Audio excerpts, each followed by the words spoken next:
অসুস্থতা একজন মানুষের জীবনে চলার পথে সৃষ্টি করে বাধা। নিজের শারীরিক বা মানসিক অবস্থা বিবেচনায় সম্পূর্ণ সুস্থ থাকতে অনেকেই জানেন না তার কি করা উচিত। তাই স্বাস্থ্য বিষয়ক নানা সমস্যার পরামর্শ এবং সমাধানের পথ বাতলে দিতেই আমাদের সাপ্তাহিক আয়োজন হেলথ কেয়ার ডায়াগনস্টিক সেন্টার নিবেদিত স্বাস্থ্য কথা। প্রতি শুক্রবার এই অনুষ্ঠানে থাকে স্বাস্থ্য বিষয়ক নানা আলোচনায়। স্টুডিওতে থাকেন একজন বিশেষজ্ঞ চিকিৎসক, ডেল্টা মেডিকেল কলেজ হাসপাতাল এবং health care diagnostic centre clinical and radiation oncologist ও ক্যান্সার বিশেষজ্ঞ ডক্টর শুভ্রা দেবনাথ আমাদের সঙ্গে আজ আছেন। আমাদের আজকের আলোচনার বিষয় ক্যান্সারের চিকিৎসা ও সতর্কতা। দর্শক, আপনাদেরও সুযোগ রয়েছে স্ক্রিনে দেখানো নম্বরে ফোন করে চিকিৎসকের পরামর্শ নেবার। আপনাকে স্বাগত জানাচ্ছি আমাদের আজকের অনুষ্ঠানে। ক্যান্সার আসলে যে কোনো ক্যান্সার হওয়ার পরবর্তী স্টেজটা আসলে খুব খারাপ একটা অবস্থার মধ্য দিয়ে পেশেন্টকে যেতে হয়। সেই ক্ষেত্রে আমি একটু জানতে চাই যে আমি যদি বলি জনসংখ্যার হিসেবে আসলে বাংলাদেশি ক্যান্সার পেশেন্ট আসলে কেমন? ধন্যবাদ, খুব ভালো একটা প্রশ্ন করেছেন, কারণ জানা উচিত আমাদের আসলে এই পপুলেশনে কি পরিমাণ ক্যান্সার রোগী আমরা পাই। আমরা যদি একটা জাস্ট রিসেন্ট একটা ডাটা দেখি তাহলে দেখা যায় প্রতি বছর নতুন করে আমাদের কিন্তু প্রায় 2 লক্ষ ক্যান্সার রোগী আমরা নতুন করে পাই, প্রতি বছর ডায়াগনোসিস হয়। আর আমরা যদি হিসাব করি যে টোটাল কত ক্যান্সার পেশেন্ট বাংলাদেশে এই মুহূর্তে আছে পুরাতন এবং নতুন মিলিয়ে, সেক্ষেত্রে আমরা প্রায় 3.5 থেকে 4 লক্ষ ক্যান্সার রোগী কিন্তু আছে। তো সংখ্যাটা কিন্তু বিশাল। 2 লক্ষ ক্যান্সার রোগী প্রতি বছর নতুন করে আক্রান্ত হওয়া, এবং আমরা যদি প্রিভ্যালেন্স রেট বলি যে কি পরিমাণ ক্যান্সার রোগী আমরা অ্যাট এ টাইম ডিল করছি, সেই সংখ্যাটা প্রায় 4 লক্ষ। এবং এর মধ্যে আপনার ধরেন প্রতি বছর প্রায় নিয়ার অ্যাবাউট 1 লক্ষর মতো রোগী কিন্তু মারা যাচ্ছে। এই সংখ্যাটা কিন্তু বেশ বেশি। হ্যাঁ। এবং এটা কেন, মানে আপনাদের আসলে আপনারা তো ট্রিটমেন্ট করেন, তো আপনাদের কি মনে হয়? না, ক্যান্সার হবার পেছনে তো অনেক কারণ আছে, আর ক্যান্সার এখন আগের চেয়ে অনেক বেশি বেড়েছে। এর পেছনে অনেকগুলো কারণ আছে যা হয়তো আমাদের নিয়ন্ত্রণের মধ্যে নেই। আর কিছু কারণ আছে আসলে আমাদের জীবনযাত্রার পরিবর্তন, বা আমাদের যে অভ্যাস, বা আমাদের বলেন যে খাবার দাবারের যে রুচির পরিবর্তন, বা যে যুগ এগিয়ে যাচ্ছে, আমাদের কিন্তু লাইফস্টাইল চেঞ্জ হয়ে যাচ্ছে। এসব কারণে অনেক ক্যান্সার আমরা ইনভাইট করি। আবার কিছু ক্যান্সার আছে আপনার এনভায়রনমেন্টাল কিছু চেঞ্জ, জেনেটিক কিছু চেঞ্জ, এসব কারণে হচ্ছে। তো যেগুলো আমাদের নিয়ন্ত্রণের মধ্যে, যেমন ধরেন আমাদের লাইফস্টাইল মডিফিকেশন বা আমাদের খাদ্যাভ্যাসের পরিবর্তন, শারীরিক পরিশ্রম করা, এগুলো আমাদের করা উচিত। ওইগুলোর অভাবেই কিন্তু আগের দিনের মানুষ দেখেন প্রচুর পরিমাণ পরিশ্রম করতো। এখন আমাদের সব টেবিল চেয়ারের জব, সব সেডেন্টারি লাইফস্টাইলে ঢুকে গেছি আমরা। সো আমাদের ওয়েট গেইন হচ্ছে, আমাদের লাইফস্টাইলে পরিবর্তন এসেছে, আমাদের ফাস্ট ফুড কনজাম্পশন বেড়েছে। সব কিছু মিলিয়ে এসব কারণে কিন্তু অনেক ধরনের ক্যান্সার বেড়েছে। আচ্ছা, মানে আমি যদি বলি যে কোন ধরনের ক্যান্সারের প্রবণতা আসলে আপনারা লক্ষ্য করছেন বর্তমান সময়ে?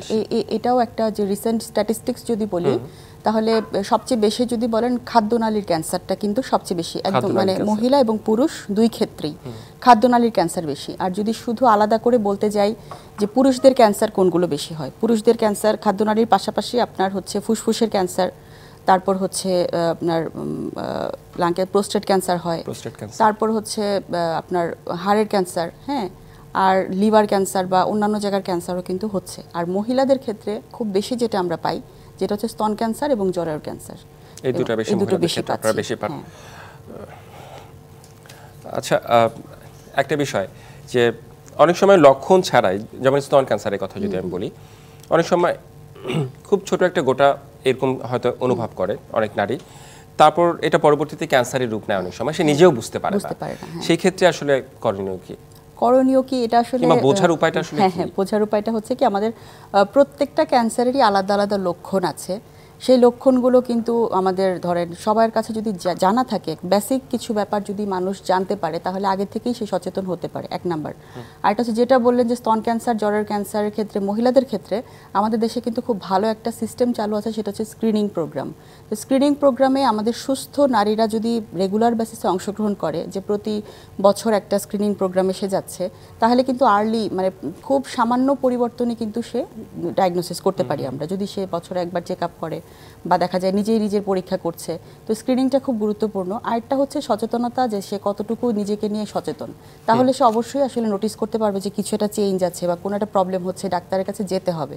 মানে জিনিসটাকে দীর্ঘদিন ক্যারি করে জিনিসটাকে ক্যান্সার কনভার্ট হলো, তারপর সেখান থেকে স্টেজ 1, 2, 3, 4 হলো, তারপরে ডাক্তারের কাছে গেল, তখন কিন্তু জিনিসটা আসলে মানে ট্রিটমেন্ট করার মতো অবস্থায়। আচ্ছা, অনেকেই তো স্ক্রিনিং করে না, মানে যেটাই বলি না কেন, মানে কারো হচ্ছে অসাবধানতা, অসতর্কতা, যে কোনো কারণেই হোক, লক্ষণগুলো কীরকম হতে পারে? কোন ক্যান্সারের ক্ষেত্রে মানে breast স্পেসিফিক্যালি cancer? হ্যাঁ, ব্রেস্ট ক্যান্সারের ক্ষেত্রে যদি বলেন তাহলে এটা আমাদের হচ্ছে ধরেন প্রথম লক্ষণটা হচ্ছে স্তনে চাকা। হ্যাঁ, তো স্তনে চাকা থাকতে পারে, তার সাথে আপনার স্কিনে কিছু চেঞ্জ থাকতে পারে। হ্যাঁ, তারপর নিপল থেকে ডিসচার্জ হতে পারে, বগলে চাকা থাকতে পারে এবং আরও কিছু ডিস্ট্যান্ট কিছু ফিচার নিয়ে আসতে পারে, যেমন বোন পেইন থাকতে পারে বা হচ্ছে মানে যদি কোনো জায়গায় মেটাস্টাসিস হয়, ব্রেনে সমস্যা থাকতে পারে, ব্রেনে যদি ছড়িয়ে যায়, অনেক ধরনের সিমটম নিয়ে প্রেজেন্ট করে। কিন্তু প্রাথমিকভাবে স্তনে চাকা, বগলে চাকা এবং নিপল থেকে কিছু একটা ডিসচার্জ হওয়া, এগুলোই কিন্তু স্তনে চাকার লক্ষণ, মানে ব্রেস্ট ক্যান্সারের লক্ষণ। আর আদারওয়াইজ আরও যদি আপনি ক্যান্সারের কথা বলেন, এক একটা স্থান ভেদে আমাদের লক্ষণগুলো ভিন্নতা থাকে, কিন্তু ওভারঅল একটা ধরেন তার ওয়েট লস, তার ক্ষুধামন্দা দেখা দেওয়া, তারপর হচ্ছে যে প্রচণ্ড রকম দুর্বল লাগা, হ্যাঁ, একটা রক্তশূন্যতা, এই জিনিসগুলো হচ্ছে কমন, সব ক্যান্সারের ক্ষেত্রেই কমন। আচ্ছা, সেই ক্ষেত্রে কেউ ক্যান্সারে আক্রান্ত হয়ে গেলে এই যে দীর্ঘ সময় ধরে আপনারা একটা ট্রিটমেন্ট দেন, পেশেন্ট অনেক সময় ডিপ্রেসড হয়ে যায়, কারণ ক্যান্সার মানেই পেশেন্ট ভয় পায় যে আমি আর বাঁচবো না। বিষয়টা কি তাই? বিষয়টা আসলে তাই। এখানে আপনার একটা কথার মধ্যে অনেকগুলো ব্যাপার চলে এসেছে, যে দীর্ঘসূত্রিতা, যেটা বললেন, একটা ক্যান্সার হওয়ার পর সেই রোগীটাকে একদম শেষ পর্যন্ত, ট্রিটমেন্টের শেষ পর্যন্ত নিয়ে যাওয়াটা একটা ধৈর্যের ব্যাপার, একটা সময় সাপেক্ষ ব্যাপার, এবং হচ্ছে এটা এখানে আরও কিছু ফ্যাক্টর থাকে, যে ফ্যামিলি সাপোর্ট, অর্থনৈতিক সাপোর্ট, এবং ট্রিটমেন্টটা সে নেবার মতো সক্ষমতা তার আছে কিনা, এবং ট্রিটমেন্ট দেবার মতো সক্ষমতা আমাদের হাসপাতাল বা সিস্টেমের আছে কিনা। তো সব কিছু মিলিয়ে ব্যাপারটা কিন্তু আসলে অনেক জটিল এবং বেশ দীর্ঘ প্রক্রিয়া। তবে কিছু কিছু ক্যান্সার, আমি বলবো অ্যাজ এ হোল যদি আমি বলি, যে প্রায় 1/3 ক্যান্সার কিন্তু নিরাময়যোগ্য। 1/3 ক্যান্সার যদি চিকিৎসা করা যায় ধৈর্য ধরে, নিরাময়যোগ্য। 1/3 ক্যান্সার প্রতিরোধযোগ্য, অর্থাৎ আমি স্ক্রিনিং করলাম বা ভ্যাকসিন দিলাম, যেভাবেই হোক, প্রতিকারের যে উপায়গুলো সেগুলো যদি আমরা ইউজ করি, 1/3 ক্যান্সার প্রতিরোধযোগ্য, 1/3 ক্যান্সার নিরাময়যোগ্য। তাহলে বাকি যে 1/3 ক্যান্সার থাকে সেইটা আসলে খারাপ হয়, আমরা কন্ট্রোল করতে পারি না, পেশেন্ট মারা যায় বা পেশেন্ট খারাপ হয়ে যায়, ডিস্ট্যান্ট মেটাস্টাসিস হয়। তো যে অংশটুকু আসলে আমাদের নিয়ন্ত্রণের মধ্যে, এই অংশটুকু হচ্ছে লম্বা সময় ধরে চিকিৎসা নিতে হয়।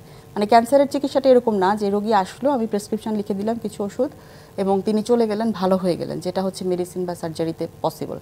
তা আমাদের ট্রিটমেন্টটাতে আসলে যেটা হয়, একদম প্রথম দিন থেকে রোগীর সাথে যে আমরা কথা বলি, সেক্ষেত্রে রোগীর যারা আত্মীয় স্বজন থাকে, যারা ফ্যামিলি মেম্বার্স, এবং তাকে যারা সাপোর্ট দিবেন অর্থনৈতিকভাবে, মানসিকভাবে, এবং সাথে একজন লোক থেকে তাকে যে দীর্ঘ সময় ধরে তাকে চিকিৎসাটা চালিয়ে নিয়ে যাবে, সেই প্রথম দিনের একটা মোটিভেশন, তারপরে সেই অনুযায়ী তার প্রত্যেকটা ধাপে চিকিৎসা ঠিকমতো নিচ্ছে কিনা, সেই টোটাল ব্যাপারটার উপর কিন্তু ক্যান্সার চিকিৎসার সাফল্যটা নির্ভর করে। কিন্তু এরকম উদাহরণ কিন্তু এখন কম না, প্রচুর মানুষ ধৈর্য ধরে চিকিৎসা নিচ্ছে এবং ভালো হয়ে যাচ্ছে, ভালো হয়ে আমাদের কাছে ফলো আপে আসছে, পজিটিভ কিছু। আরেকটা প্রশ্ন আছে, যে কোন পর্যায়ে গেলে আপনারা মনে করেন যে এই পেশেন্ট বাঁচবে না, আর কোন পর্যায়ে গেলে মনে করেন যে আপনারা ট্রিটমেন্টের মাধ্যমে তাকে ফিরিয়ে আনতে পারবেন? একটা বিরতি, আমাদের একটা বিরতিতে যেতে হবে, বিরতির পর ফিরে এসে আমরা এই প্রশ্নের উত্তর দেব। বিরতি নিচ্ছি ডিবিসি নিউজের সাপ্তাহিক আয়োজন হেলথ কেয়ার ডায়াগনস্টিক সেন্টার নিবেদিত স্বাস্থ্য কথায়, সঙ্গেই থাকুন। আবারও স্বাগত ডিবিসি নিউজের সাপ্তাহিক আয়োজন হেলথ কেয়ার ডায়াগনস্টিক সেন্টার নিবেদিত স্বাস্থ্য কথায়। আমাদের সাথে আজ আছেন ডেল্টা মেডিকেল কলেজ হাসপাতাল এবং হেলথ কেয়ার ডায়াগনস্টিক সেন্টারের ক্যান্সার বিশেষজ্ঞ ডাক্তার শুভ্রা দেবনাথ। আমাদের আজকের আলোচনার বিষয় ক্যান্সারের চিকিৎসা ও সতর্কতা। আমরা বিরতির আগে ঠিক যে প্রশ্নটি আপনার কাছে রেখেছিলাম, যে কোন পর্যায়ে গেলে আসলে আপনারা মনে করেন যে পেশেন্টকে বাঁচানো সম্ভব না, আর কোন পর্যায়ে গেলে মনে করেন যে না, তাকে ফিরিয়ে আনা সম্ভব, ওভারকাম করা সম্ভব? আচ্ছা, এখানে প্রশ্নটা আসলে একেবারে এক বাক্যে উত্তর দেওয়ার মতো না। যদি বলি যে পেশেন্টকে বাঁচানো সম্ভব না, এরকম কোনো ব্যাপার নাই আসলে। আমাদের একেবারে স্টেজ 4, একেবারে শেষ পর্যন্ত কিন্তু ট্রিটমেন্টের অপশন থাকে হাতে। এবং বাঁচানো ব্যাপারটা কি, আমাদের ক্যান্সারের পেশেন্টদের ক্ষেত্রে আমরা চাই যে কতটুকু তার লাইফটাকে দীর্ঘায়িত করা যায়। ইভেন সর্বশেষ যে স্টেজ 4-এ সাপোজ তার হচ্ছে ব্রেইনে ছড়িয়ে গেছে বা হাড়ে ছড়িয়ে গেছে, খুব খারাপ অবস্থায় যে রোগীগুলো আসে, তাদের জন্য কিন্তু প্যালিয়েটিভ কেয়ার এবং হচ্ছে যে এক ধরনের বেস্ট সাপোর্টিভ কেয়ার বলে একটা ট্রিটমেন্ট আছে, যেটা দিয়ে তার লাইফ প্রলঙ্গেশন করা যায়। মানে পেইনলেস লাইফ প্রলঙ্গেশন কিন্তু আমরা করার চেষ্টা করি, এবং অনেক ক্ষেত্রে এটা সম্ভব, যে রোগীটা স্টেজ 4 কিন্তু রোগীটা কিন্তু বেঁচে আছে দীর্ঘদিন। আর কোন পর্যায়ে সুস্থ হয়ে যায় সেটা আমি বলতে পারি, যে কোনো ক্যান্সার যদি স্টেজ 2 পর্যন্ত ডায়াগনোসিস হয়, সেটা অবশ্যই 100% কিউরেবল যদি তার ট্রিটমেন্ট আমরা কমপ্লিটলি দিতে পারি। ওভারঅল আমি সার্বিকভাবে বললাম যে স্টেজ 2 এর মধ্যে যদি ডায়াগনোসিস হয় তাহলে আমাদের বেশ ভালো লাগে আসলে একটা পেশেন্ট স্টেজ 2 স্টেজ 1 তাকে আমি অবশ্যই ভালো করতে পারবো, সেরকম একটা মোটিভ থাকে আমাদের। আমরা কিউরেটিভ ইন্টেন্টেড ট্রিটমেন্ট করি। পেশেন্ট যদি সেই আর্থিক এবং তার মেন্টাল ক্যাপাসিটি দিয়ে আমাদের সাথে শেষ পর্যন্ত চলতে পারে অবশ্যই ভালো হয়ে যায় পেশেন্ট। আচ্ছা, এই ক্ষেত্রে প্রতিবন্ধকতা ফেস করতে হয় নিশ্চয়ই আপনাদেরকে অনেক চিকিৎসার ক্ষেত্রে। প্রতিবন্ধকতাগুলো কি? আমাদের আসলে আমাদের মতো একটা অর্থনৈতিক অবস্থার দেশে আমাদের প্রতিবন্ধকতাই বেশি। আমাদের একটা ট্রিটমেন্ট করতে গেলে মাঝে মাঝে মনে হয় আমি রোগীটাকে যদি মানে জোর করে হয়তো আমি সুস্থ করার চেষ্টা করছি। একটা হচ্ছে যে রোগীর পক্ষ থেকে যে পজিটিভ এটা দরকার হয় যে আমরা খুব হ্যাপিলি ট্রিটমেন্ট নিব এবং একটা মেন্টাল যে স্ট্রেংথ এটা কিন্তু আমাদের দেশের মানুষের কম due to lack of literacy. মানে আপনি একটা মানুষকে বুঝতে হবে যে ডিজিজটার সম্বন্ধে জানতে হবে সে কতটুকু শিক্ষিত, সেটা একটা ম্যাটার এখানে। তার ফ্যামিলি মেম্বাররা কতটুকু সাপোর্ট দিচ্ছে এবং সবচেয়ে বড় কথা যে একটা পেশেন্টের যখন ক্যান্সার হয় না তখন হয় কি তার ফ্যামিলির অন্যান্য মেম্বাররা ভেঙে যায়। অনেকে আছে ভাবে কি ট্রিটমেন্ট করিয়ে লাভ কি, রোগী তো বাঁচবে না, সাপোর্টটুকু দেয় না। আবার ধরেন একজন যে খুব উঠে এসে তার পাশে থাকবে দীর্ঘ সময় 1 বছর, তার নিজেরও কাজকর্ম থাকে, দেখা যায় অনেকেই পেশাগত কারণে সময় দিতে পারে না ফ্যামিলি মেম্বারকে, তখন রোগীটা ডিপ্রেসড হয়ে যায়, সে অনেক ডিপ্রেশনে ভোগে, সে ট্রিটমেন্ট নিতে চায় না। আর সবচেয়ে বড় কথা ক্যান্সার চিকিৎসার কিন্তু কিছু সাইড ইফেক্ট থাকে। আপনি কেমোথেরাপি বা রেডিওথেরাপি যে চিকিৎসাতেই আমরা যাই কিছু কিন্তু পার্শ্ব প্রতিক্রিয়া আমরা দেখতে পাই যেটা আনইউজুয়াল এবং পেশেন্ট নিতে পারে না। যেমন চুল পড়ে যায়, কেমোথেরাপি দিলে তারপরে ধরেন বমি হয়, পাতলা পায়খানা হয়, পেশেন্ট কিন্তু ভয় পেয়ে যায়, আবার দুর্বল হয়ে যায়। হয় কি আরেকবার যে আসবে পেশেন্টটা, তার জন্য আমার পক্ষ থেকে অ্যাজ আ ফিজিশিয়ান আমারও যেমন তাকে পজিটিভভাবে মানে কাউন্সিলিং করে তাকে মোটিভেটেড রাখতে হয়, পেশেন্টের যে ফ্যামিলি মেম্বার তাদেরও কিন্তু সেখান থেকে এগিয়ে আসতে হবে যে খুব পজিটিভলি তাদেরকে অ্যাপ্রোচ করে ওই জায়গাটাতে ট্রিটমেন্টটা কন্টিনিউ করার জন্য সে ধরে রাখতে হবে সেই জায়গাটায়। এটা একটা বিষয়। আরেকটা হচ্ছে সোশ্যাল ট্যাবু আমাদের অনেক। যেমন ধরেন আমার কাছে এমনও পেশেন্ট আসে যে স্টেজ 1-এ এসেছে, ক্যান্সারের সমস্ত কিছু শুনলো, যে আমি পার্সোনালি যেটা করি এবং অন্যান্য সব ক্যান্সারের ডাক্তাররাই কিন্তু যেটা করে টোটাল ব্যাপারটা বুঝিয়ে বলে, ট্রিটমেন্ট কতদিন, কি কস্টিং, সবটুকু শোনার পরে তারা দেখা গেল একজন কবিরাজের কাছে গেল বা এমন একটা কাছে গেল যে শুনলো যে কিছু ওষুধ খেলে ভালো হয়ে যাবে, বা মানে বলে না 100% গ্যারান্টি সহকারে ক্যান্সারের চিকিৎসা করছে অনেক জায়গায়, সামাজিক অন্ধবিশ্বাস। তো সেই জায়গাগুলোতে হয় কি রোগীটা ওই জায়গায় চলে যায়, দীর্ঘ সময় সেখানে পার করে, তখন আবার যখন ফেরত আসে তখন সে কিন্তু স্টেজ 4, সে কিন্তু কিউরেবল স্টেজে নাই। এই যে একটা ইলিটারেসি বা সোশ্যাল ট্যাবুগুলো, এগুলো থেকে কিন্তু আমরা বেরোতে পারি না। তারপর হচ্ছে ক্যান্সার হয়েছে একজন মহিলার, সে লুকিয়ে রাখে, সে প্রকাশ করতে চায় না, তার ব্রেস্টে ক্যান্সার, তার জরায়ুতে ক্যান্সার, সে সামাজিকভাবে গ্রহণযোগ্যতার ভয়ে সে কাউকে বলে না, ইভেন তার হাজব্যান্ডকেও বলে না। এবং এই যে দীর্ঘদিন ধরে পুষতে পুষতে হয় কি রোগীটা একেবারে স্টেজ 4-এ চলে যায়। শেষ পর্যায়ে যখন আসে আমি যতই চেষ্টা করি তাকে কিন্তু আমি 100% কিওর রেট দিতে পারি না। তো এগুলো হচ্ছে অনেক সমস্যা। আর সবচেয়ে বড় কথা ইকোনমিক কনস্ট্রেইন তো আমাদের আছেই। আর্থিকভাবে যদি একটা ফ্যামিলি খুব সচ্ছল না হয়, লক্ষ লক্ষ টাকা ক্যান্সার চিকিৎসার পেছনে খরচ করার মতো অ্যাবিলিটি না থাকলে তো আসলে এই জায়গাটায় ওরা মানে একটা প্রতিবন্ধকতা ওরা ফেস করে, আমরাও পারি না চিকিৎসা দিতে, ওরাও পারে না আমাদের কাছে আসতে। এই ক্ষেত্রে আপনি হ্যাপিলি ট্রিটমেন্টের কথা বলেছেন, কিন্তু আমাদের দেশে আর্থিক অবস্থার কারণে আসলে অনেকেই পারে না জিনিসটা, প্রপার ট্রিটমেন্টটা নিতে পারে না। সেক্ষেত্রে আমি থেরাপি দেওয়ার কথা যদি বলি, থেরাপি দেওয়ার ক্ষেত্রে আসলে সরকারি হাসপাতালগুলো কটা হাসপাতালে আছে?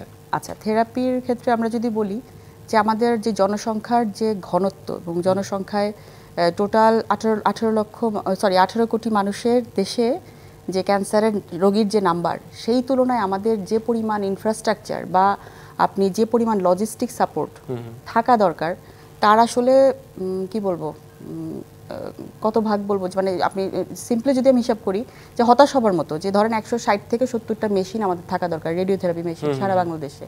সেক্ষেত্রে ফাংশনিং মেশিন মনে হয় 20টার মতো আছে কিনা এখন, মানে যেটা ঠিক মতো কাজ করছে সারা বাংলাদেশে, যেটা হচ্ছে আপনি এক্সাক্ট হিসাবটা আর কি বলা যাচ্ছে না, কিন্তু অনেক কম, খুবই কম। মানে এটা কোনোভাবেই এত বড় একটা জনসংখ্যাকে সাপোর্ট দেওয়ার মতো না। তারপর হচ্ছে যে আমাদের আসলে আমাদের প্রতি আস্থার অভাব আছে, কারণ আমরা তো আসলে লজিস্টিক সাপোর্টটা দিতে পারছি না।